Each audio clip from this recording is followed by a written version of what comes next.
Any delimitation concerning waters to the east of Taiwan must have China as a party to the talks. Japan and the Philippines' attempts to bypass China and initiate the so-called maritime delimitation talks constitute a severe violation of UNCLOS and other international laws and the basic norms governing international relations. It also infringes on China's maritime rights.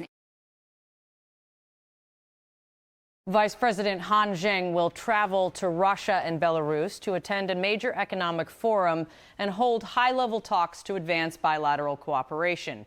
At the invitation of the governments of the Russian Federation and the governments of the Republic of Belarus from June 4th to 8th, Vice President Han Zheng will travel to Russia to attend the 29th St. Petersburg International Economic Forum and visit. Petersburg International Economic Forum is an important platform for discussions on global economic governance and consensus building on international cooperation. The theme of this year's forum is Pragmatic Dialogue, the Path to a Stable Future, which shows great relevance. Vice President Han Zheng will attend the forum and have meetings with relevant Russian leaders. China looks forward to working with parties to strengthen communication, enhance trust, practice multilateralism, and build a just and equitable global governance system. China is also ready to work with Russia to implement the common understandings in the Leaders' Summit in May and make greater progress in a comprehensive strategic partnership of coordination in the new era. China says any maritime boundary east of Taiwan must include China as a party, and it rejects talks that bypass its sovereignty under international law. China and Belarus are all-weather comprehensive strategic partners. In recent years, under the strategic guidance of the two presidents, China-Belarus relations have been moving forward on a high level, evidenced by political trust, fruitful cooperation, and close people-to-people exchanges. During Vice President Han Zheng's visit to Belarus, he will exchange views with leaders of Belarus on the bilateral relations and issues of mutual interest.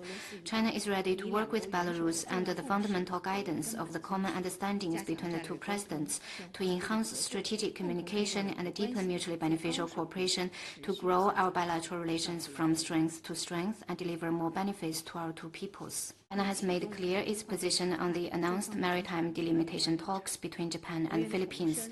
Let me reiterate that the area involved in their planned talks is east of China's Taiwan Island. According to China's domestic law and international law, including UNCLOS, China has exclusive economic zone and continental shelf in this area. As per UNCLOS, the delimitation of the exclusive economic zone and the continental shelf between states with opposite or adjacent coasts shall be effected by the states concerned by agreements on the basis of any delimitation concerning waters to the east of Taiwan must have China as a party to the talks.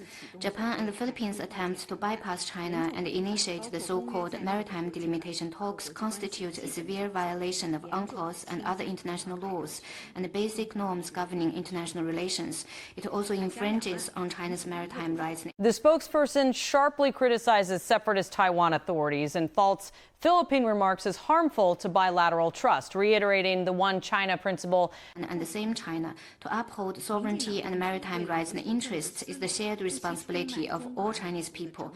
The DPP authorities, in pursuing selfish political gains, have gone so far as to put the Chinese nation's vital interest up for sale, a move that betrays ancestors and breaches all moral boundaries.